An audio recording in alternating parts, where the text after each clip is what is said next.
Llegó el momento de la buena conversación y el debate. Abrimos la mesa de todos en Pauta Propia. Pauta 100.5. Hay una imagen que se repite en distintos lugares del mundo y que incomoda justamente porque no calza. Un altar improvisado en una casa tomada, una virgen custodiada por armas, una oración antes de un ajuste de cuentas. No es folclore ni anécdota marginal. En el mundo del crimen organizado, la religión aparece una y otra vez como parte del paisaje. En principio, fe y delito pareciera que tienen que excluirse, ¿verdad? La religión habla de normas, de límites, de comunidad, el crimen organizado de violencia, de poder y de ruptura del contrato social, pero sin embargo conviven. No solo conviven, se entrelazan, se rezan rosarios antes de un envío, se prometen mandas a cambio de protección, se construyen santos propios para pedir impunidad, lealtad o venganza. Más que contradicción, parece haber una lógica interna que todavía entendemos poco. Esa es la pregunta de fondo. ¿Qué función cumple la religiosidad en estructuras criminales que operan en contextos de precariedad, ausencia del Estado y violencia extrema? ¿Es consuelo, control, identidad, una forma de ordenar el miedo o simplemente una manera de darle sentido a lo que de otro modo sería insoportable? Cuando el crimen reza, no lo hace necesariamente para redimirse, sino para sobrevivir. Vamos a conversar de esto y para eso invitamos a Pablo Ceballos, investigador en el crimen organizado y autor del libro Aquí, cuando el crimen reza, donde explora cómo la fe, los rituales y las creencias se integran al funcionamiento cotidiano de organizaciones criminales en Chile y en el mundo. Un fenómeno que no explica el crimen, pero sí revela algo incómodo sobre cómo se construyen sentido, pertenencia y poder en los márgenes. Pablo Ceballos, bienvenido. ¿Cómo estás tú? Muy bien, gracias. Muchas gracias por la invitación, Connie. Pablo, a ver... Decíamos en la introducción, ¿verdad?, que parece una contradicción en los términos, la vinculación entre la religiosidad y el crimen, pensando fundamentalmente a lo mejor a la religiosidad desde el mundo más católico, ¿ah? Pero están entrelazados. Está todas esas escenas que yo describía y que tú describes además muy bien en el libro, hablando de cultos, de prácticas, de rito, de la narcorreligiosidad dentro del crimen organizado. ¿En qué momento te diste cuenta de que juega la religiosidad un rol tan relevante, digamos casi una pieza estructural del crimen organizado y que no es un detalle anecdótico? Bueno, quizás siempre estuvo esa duda dando vuelta, pero nunca le di la importancia, creo yo, junto con otros investigadores, que había que darle. Ajá. En el caso mío, como yo trabajé en Carabineros durante un tiempo, el cambio de milenio, ¿no? Pasamos del 99 al 2000, había como una alerta internacional respecto a lo que podía pasar con ciertos grupos religiosos peligrosos que podían hacer alguna locura en ese cambio de año. ¿Te acuerdas que era el fin del mundo? Sí, y todo eso? Y me tocó trabajar, investigar y conocer e interpretar algunos liderazgos de riesgo que tenían algunos de estos grupos religiosos y que podían llevar a sus adeptos a cometer algún tipo de suicidio masivo.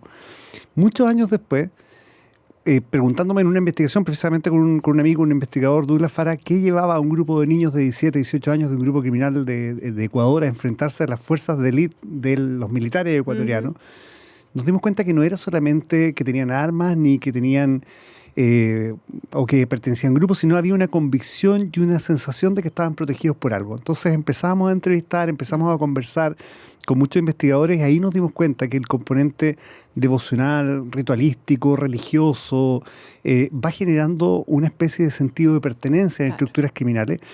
Y como los líderes criminales son muy buenos lectores de las condiciones sociales, ven en eso, algunos muy convencidos y otros más bien utilitarios, ven en eso una forma de generar pertenencia y devoción de la gente que se está integrando. Y lealtad. Ahora, no es que haya un líder que se transforme en una especie de gurú, un mesías, no, sino que es el culto a una deidad X, a una virgen, a una... Hay de todo, ¿eh? Hay de todo. Hay de todo. Por ejemplo, quizás un caso interesante está narrado en este libro cuando empezamos a explicar el fenómeno cada vez más fuerte de la Santa Muerte. Partimos estudiando el caso de un juicio que se está llevando a una investigación. Y ahora la Santa Muerte es una de esas... Es una de esas deidades y probablemente, a mi juicio, una de las más importantes de la reconfiguración del crimen organizado en América Latina. Pero cuando estábamos investigando el ingreso de la Santa Muerte, que es un culto relativamente temprano, uno es mexicano, pero uno lo asocia con la calaca, que es histórico, esto más bien del año 2000 se empieza a conocer más públicamente respecto a eso. Cuando empezamos a estudiar de la Santa Muerte, descubrimos que en Chile el fiscal Bruno Hernández y su equipo de Arica, los mismos que habían condenado a los gallegos, llevaban una investigación sobre un grupo de traficantes de ketamina que era liderado por un hombre y todos los integrantes de la estructura eran mujeres. Y cuando lo entrevista el fiscal, dice, mira, ¿cuál es tu profesión? Mi profesión es ser obispo de la Santa Muerte. Y en realidad lo que estaba enfrentando el fiscal, que ya venía de los gallegos y se suponía que ya había visto todo lo que tenía que ver como nuevo en Chile, era una especie de narcosecta que miraba en el objetivo del tráfico de ketamina un mandato divino enviado por un ser superior, en este caso la Santa Muerte, que llegaba a un obispo que era capaz de recibir esa información y proteger junto con la Santa Muerte a todas las personas, las mujeres que eran las encargadas de traspasar la droga desde Perú hacia Chile. Pero la convicción que había detrás de eso era tremenda. Esta droga no va a ser descubierta, sabemos que esto hace mal, que daña a las poblaciones, pero es el mecanismo como nuestra Santa Madre nos envía para ganar dinero y para salir de la pobreza, que es una lucha espiritual mucho más importante que cualquier otra, y una convicción que va de la mano de una justificación que se va convirtiendo en una especie de conciencia y algo que la persona empieza finalmente a creer o quiere justificar con eso que cree. Tú dices en el libro, y justo a propósito de la Santa Muerte, aquí es una parte que tenía marcada, que para comprender un culto como el de la Santa Muerte, en definitiva, como una realidad espiritual contemporánea y no como una simple cuestión de superstición, en definitiva, ¿verdad? Porque también todas estas cuestiones mucha gente las asocia simplemente a supersticiones. Hay que romper un montón de prejuicios y un montón de ideas que se han construido en torno a él. ¿Cuáles son esos prejuicios? ¿Cuáles son esas ideas preconcebidas que en el fondo a lo mejor nos impiden entender lo que está en el trasfondo verdadero de esta cuestión y cuál es efectivamente el real impacto de la apropiación de la Santa Muerte por parte del crimen organizado? Bueno, yo creo que lo primero... Que no es solamente un ritual o una cuestión funcional, digamos. Exactamente. ¿Verdad? Yo creo que la primera gran muralla que hay que crear es dejar de pensar que esto es solamente anecdótico, folclórico y no tiene ningún tipo de importancia en la expansión del crimen organizado o la expansión de ciertas estructuras. Por eso yo parto este libro hablando de la mafia italiana. Nadie podría cuestionar la capacidad criminal de la mafia italiana. Claro. Y pero pones a la dragueta calabresa como un culto equivalente. Equivalente. Claro. Partimos con la organización criminal, pero explicamos en esa organización, la 'Ndrangheta, de qué forma para la 'Ndrangheta el componente espiritual religioso, en este caso católico y sus derivados, es tan importante para ellos al nivel que tiene un bautismo criminal bajo ciertos márgenes católicos para poder ingresar a la estructura, y la figura más importante, la Santa Madonna de Polsi, que es una de las tantas figuras devocionales o que tiene la Virgen María. Entonces, partimos por eso porque ya nadie podría cuestionar que es importante para la mafia italiana, bueno, puede ser importante para otros grupos. Y en América Latina tenemos esta maravillosa cantidad de expresiones culturales, religiosas que van mezclándose. Entonces, el primer punto a quebrar es dejar de pensar que esto es folclore y entender que puede ser un componente muy útil para estudiar, para poder extender las poblaciones, para extender la expansión del crimen organizado, porque estos mismos santos, estos mismos centros devocionales, estas mismas formas espirituales son las que rezan las personas marginadas del Estado. Claro. Son las personas que sienten que el crimen organizado está golpeando tus puertas y el Estado no está, entonces yo voy a rezar al mismo santo que le reza al narco. Y esos lugares son puntos de conexión que van generando legitimidad al narco, van generando legitimidad social a la comunidad y van viendo que tienen puntos más de conexión que puntos que se encuentran. Y van generando pertenencia en sectores vulnerables que no la tienen si no la encuentran en un lugar como ese, porque el Estado tampoco se la ofrece y las familias menos. Digamos, mucha ¿verdad? pertenencia, además van cooptando de alguna forma también centros de expresión espiritual. Nosotros hemos hecho investigaciones, no solamente nosotros, hay mucha investigación de la presencia de muchas iglesias que se dedican al lavado de dinero para el narcotráfico o son una especie de embajadores, ¿no es cierto?, espirituales del narcotráfico en ciertas zonas para decir, mira, no son tan malos, hay que acercarse a ellos. De hecho, hay una anécdota en este libro que la cuenta Douglas Farah, en una investigación en Centroamérica, en un país que tiene costa hacia el Pacífico, donde el pastor de una iglesia, de un pequeño local, poblado muy vinculado con el narcotráfico, dice, mire, anoche Dios me habló, parte así, y me dice que mañana vendría un caballero a ayudarnos en esta comunidad vestido de traje. Y tú, bueno, la gente dice, bueno, Dios le habla a nuestro pastor, significa que esto es maravilloso. Y Dios me dijo que esta noche hay que salir a pescar en este lugar y todo lo que ustedes encuentren ahí flotando hay que traerlo porque eso ese Señor nos va a dar generosamente algo. bueno, salen todas las personas a pescar. Había bolsas de droga que tuvieron que recoger y absolutamente pasárselas al señor cocaína. con traje que les pagó. Y al día siguiente viene el señor del traje, entonces mira, Dios promete, Dios cumple, Dios nos protege. Y de alguna forma se van justificando ciertas conductas que uno podría decir, oye, pero qué irracional esto, pero es irracional porque nosotros vivimos en una capital, vivimos en una ciudad, hemos tenido la suerte, el privilegio de tener agua potable en nuestra casa, de ser culturizados, de ir al colegio, pero hay lugares marginales donde las figuras que se van creando como las figuras de poder no necesariamente son lo que nosotros consideramos como el Estado formal. Pablo Ceballos, tú hablas acá de una forma de batalla cultural. ¿Por qué? Porque eso es bastante más profundo. Uno ha escuchado hablar de la batalla cultural en el contexto reciente de nuestra elección presidencial, la batalla cultural entre los libertarios, no sé, pero aquí estamos hablando de una batalla cultural, de una cuestión que puede ser bastante más delicada. Sí, yo en el primer libro también, en Un virus entre sombras, lo hablamos. Yo creo que hay una contracultura o cultura en expansión que tiene que ver con el mundo de la criminalidad y la delincuencia. Es una cultura bastante transversal, no solamente chilena. Tú vas a cualquier país de América Latina y tú ves que hay una apología, por lo menos, a la delincuencia y la criminalidad. De hecho, sin ir más lejos, los medios de comunicación, cuando trajeron a Chile el patrón del mal, todos se creían el patrón del mal. Los niños andaban en el colegio con libretitas negras. Entonces, hay una apología de una atracción a ese mundo que parece ser bastante fuerte y que hoy día tiene muchas formas de expresión, que no son solamente musicales, son visuales, como tú lo decías, las narconimitas, todo eso. Eso es una cultura que avanza. Es una cultura que avanza no necesariamente dentro del mundo de la marginalidad. Hay muchas personas que son bastante privilegiadas, que no nacieron en el mundo de la marginalidad, que no pertenecen al mundo de la delincuencia, pero que sienten una atracción única por ese mundo. Y eso genera también muchos puntos de conexión, muchos puntos de vinculación. Yo estoy convencido que avanzamos en toda América Latina hacia una contracultura donde lo ilícito empieza a entrar a una zona gris donde ya no es tan malo.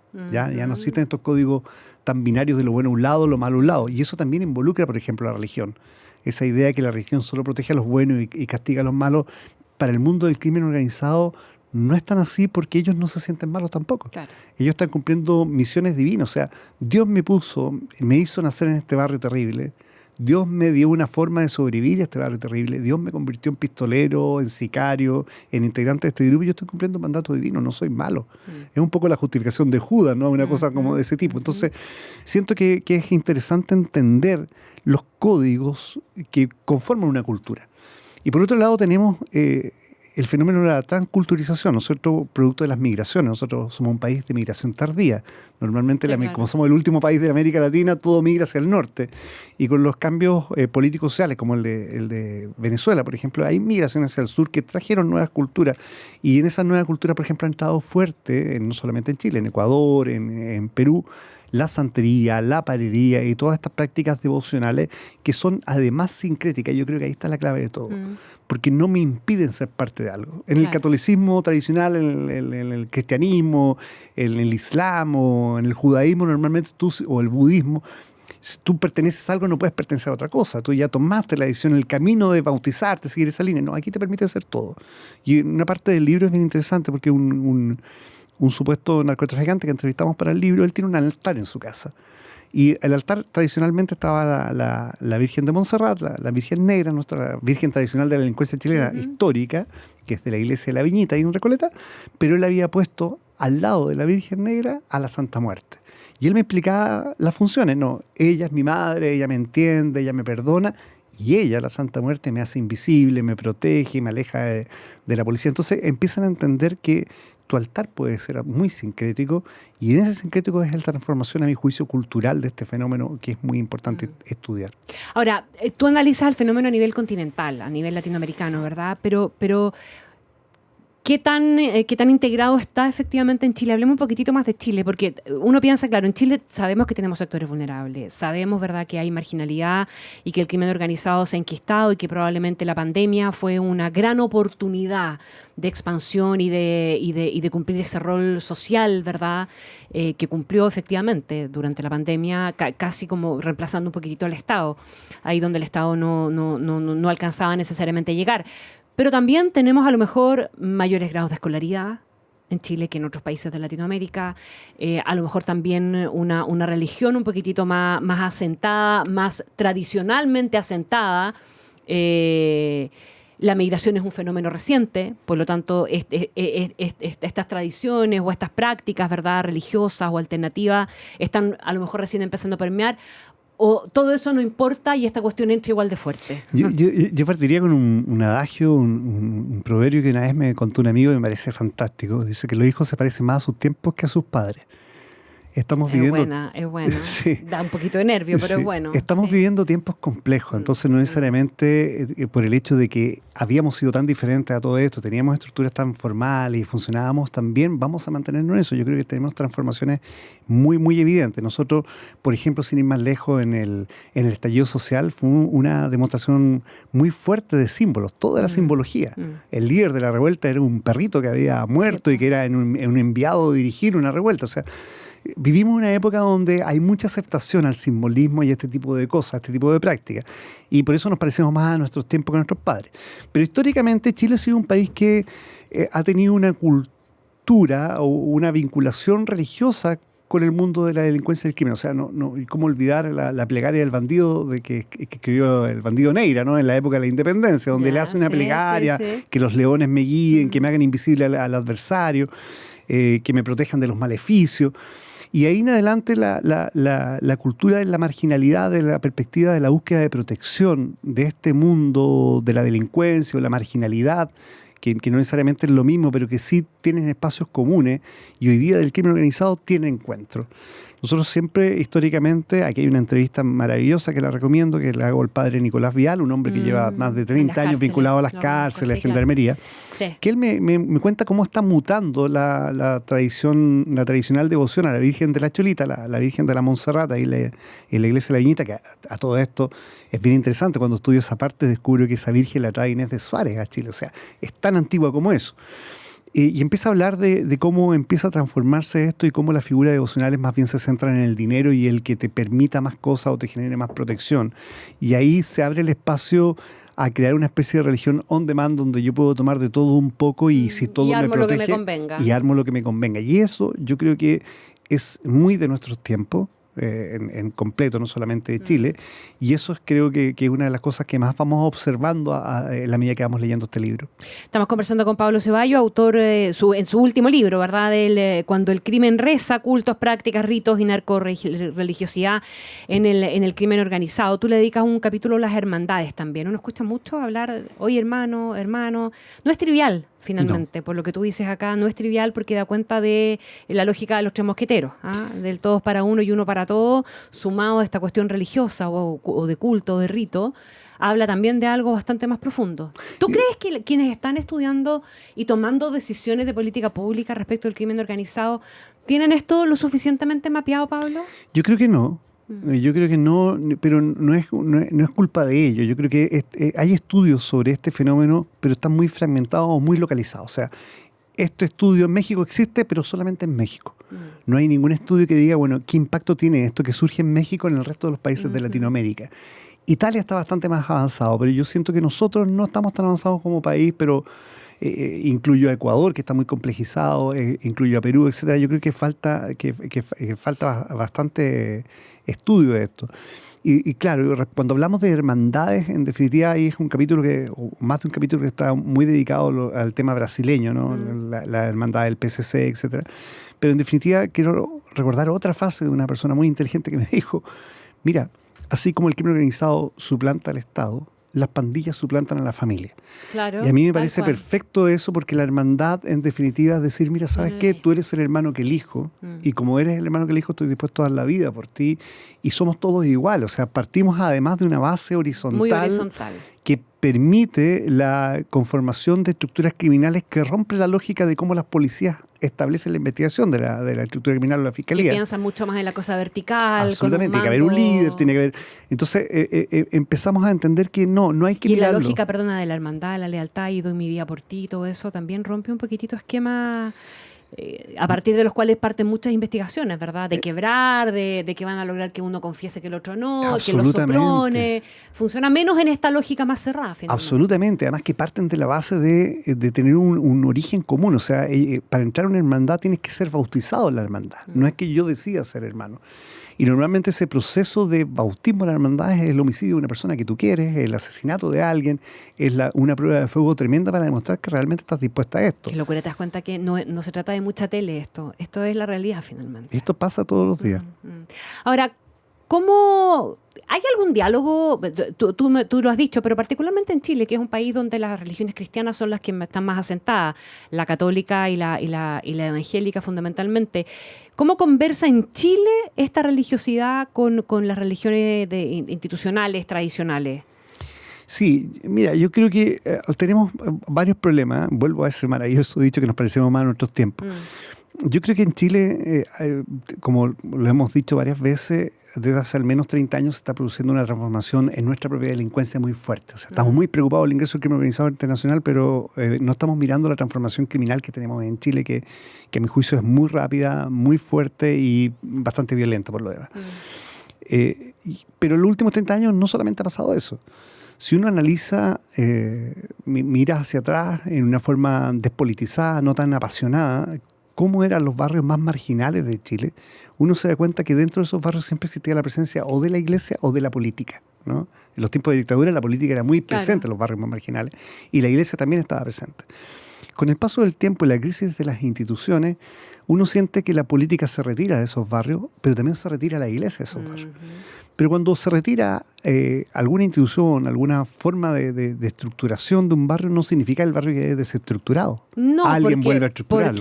Porque esa lógica siempre existe, ¿verdad? Siempre Siempre tiene que haber algo estructurante. Exactamente. Y ese algo estructurante, yo siempre lo he dicho, por lo tanto, porque lo he investigado y he estado en terreno, creo que empezó muy fuerte con el narcotráfico. Eso empezó a estructurar nuevamente las comunidades en algunos sectores. Muchas bajo el sometimiento del silencio por el miedo y otras de la transaccional que podía ser el narcotráfico. O sea, no tengo acceso a este medicamento para mi mamá, pero el narco de acá me lo puede pagar. Entonces, se empezaban a generar no solamente algún tipo de pertenencia, sino también muchas prácticas que van de la mano con el silencio, con el no contar. O sea, yo me acuerdo cuando partí investigando, cuando era policía muy joven, nos decían, no, en Colombia se da la lógica del yo no vi, yo no escuché, yo no supe nada. Y yo como policía decía, oye, qué cosa más rara lo que pasa en Colombia. Bueno, si hoy día en Chile también, pues. Tú vas a cualquier lado, no, yo no vi, yo no escuché, yo no sé nada. Eso se fue de alguna forma traspolando. Que muchas veces, perdona, pero cuando tú hablas con gente que está metida en los temas de seguridad, se interpreta como miedo. Pero puede no ser solamente miedo, puede ser pertenencia también. Puede que no sea pertenencia. No descarto que sea miedo, obviamente que hay mucha gente que tiene miedo, pero si pensamos que solo es miedo, nos estamos equivocando. Yo creo que el diagnóstico se equivoca y ahí viene el punto que quizás yo hace algún tiempo uno cuando investiga esto uno se da cuenta que todo lo que pensaba hace un tiempo atrás no era tan cierto y cambia a otro modelo. Yo hace mucho tiempo he pensado que hemos perdido mucho tiempo entendiendo el crimen organizado, tratando de entender estructuras y logrando meter preso estructura y ojalá deteniendo al líder máximo de esa estructura. Y lo que hemos dejado de analizar fríamente es cómo se controla el territorio. Yo creo que el verdadero componente de mayor importancia hoy día para entender el crimen organizado y cualquier dinámica de riesgo social es la gobernanza extralegal. O sea, ¿quién ocupa el lugar del Estado para generar condiciones de Estado? Y lo más terrible que hemos visto, ¿no?, en investigaciones de campo, en países muy afectados como Ecuador, como México, es que las comunidades afectadas aprenden a vivir en una condición híbrida, donde yo acepto ciertas condiciones del Estado, pero también acepto las condiciones que me impone el paraestado, el Estado extralegal o fríamente el crimen organizado que domina el territorio. Y esas condiciones, por ejemplo, para hacerlo gráfico, en Ecuador estuvimos en una zona que estaba muy caliente y el Estado ecuatoriano determinó un toque de queda por 5 días. Termina el toque de queda 5 días y el grupo criminal determina mantener el toque de queda por 5 días más. Las personas quedaron 10 días sin salir. Una porque el Estado formal le dijo que no saliera y después porque el Estado extraformal le dijo no salga. Entonces, esas lógicas de gobernanza son en definitiva condiciones muy poderosas, poco estudiadas, y dentro de esas lógicas está el componente devocional. Porque en ese periodo, tanto el Estado como el paraestado, el grupo, permitía ir a la iglesia. Entonces había como un espacio donde te dejaban ciertas lógicas y la comunidad veía que ese era un espacio donde podía acceder. Pablo Ceballos, hablamos de, me parece que una cuestión bien relevante pensando en cómo se sale, cómo se rompe, cómo si es que se puede, digamos, ¿verdad? Pero la necesidad de que haya algo estructurante siempre. en Sí. grupos sociales, ya sea comunidades chicas, comunidades grandes, podemos diferenciar, pero algo que estructure esa vida en sociedad, en chiquitito o en grande. ¿Cómo recuperar eso cuando ese factor estructurante pasa a ser el crimen organizado? Bueno, yo creo que ese es el punto más importante. Yo creo que la palabra es legitimidad.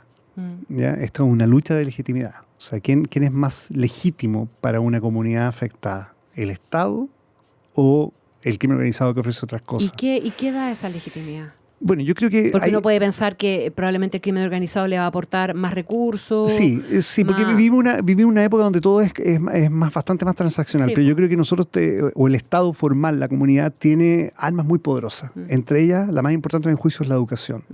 El monopolio de los colegios todavía en Chile es del Estado. Todavía hay zonas donde el monopolio de los colegios y las escuelas no pertenece ya al Estado en algunos lugares, pertenece a estructuras que dominan. Y esas estructuras que dominan tienen hilos conectores con el crimen organizado. Entender que no todas las escuelas tienen el mismo valor, no porque las personas que están ahí son diferentes, sino por el espacio que se está enfrentando, ¿no? No es lo mismo recuperar una escuela en una comuna como Las Condes que tratar de recuperar una escuela en una zona fronteriza donde ya el crimen organizado ha empezado a controlar. Y normalmente los recursos para esa escuela no llegan. Sí, para mí fue increíble escuchar que era agosto o septiembre y algunos útiles escolares no llegaban a las escuelas más marginales. Esa lucha es una lucha que no podemos perder. Ahí hay un espacio donde se puede generar lo más importante, legitimidad, explicarle a esos niños qué es ser legítimo. Que explicarle a esos niños que es mucho más, que de ahí pueden salir policías, pueden salir militares, pueden salir abogados, pueden salir profesores, pueden salir personas, trabajadores que ayuden a construir una sociedad más justa, una sociedad menos violenta, una sociedad más armónica y una sociedad esencialmente democrática. Pero si a un niño tú le dices la palabra democracia, no tiene idea de qué estamos hablando. Y yo creo que ese espacio de pugna, como lo hemos definido más de una vez, ese verdadero campo de batalla, claro, es el que no podemos perder. Yo creo que ese es el inicio de todo, entender la importancia de eso.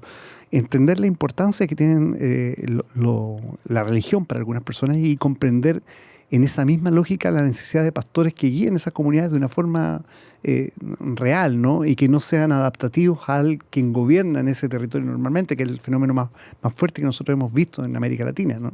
Muchas iglesias sometidas un poco a la presión del crimen organizado, pero cuando uno habla con los guías, los líderes espirituales de esa iglesia, dice, bueno, ¿y qué quieres que haga si el Estado aquí no entra? Con alguien tengo que negociar, ¿no? Claro. Con alguien tengo que evitar que los niños no entren. Porque si no desaparezco. Claro, exactamente. Entonces, es mejor que yo esté aquí a que no esté. Yo creo que el verdadero esfuerzo debe ser entender qué es la gobernanza extralegal y de qué forma el Estado puede recuperarla a través de la legitimidad. Pablo Ceballos, qué interesante conversación, súper recomendable el libro Cuando el crimen reza, cultos, prácticas, ritos y narcorreligiosidad en el crimen organizado, editorial Catalonia. Pablo lo lanzó a finales de diciembre, 20 y tanto, por ahí, sí, cerca del 20 de diciembre. Y está disponible también, ¿tienes alguna versión online o no? Sí, hay varias versiones online, está para las diferentes plataformas online, se puede adquirir. Muchísimas gracias por estar con nosotros. Gracias a ustedes por la invitación. Terminamos Pauta Propia, que tengan un súper resto de día. Muchísimas gracias, chao. Finalizamos una nueva edición de Pauta Propia, el espacio donde le damos sentido a los temas que importan.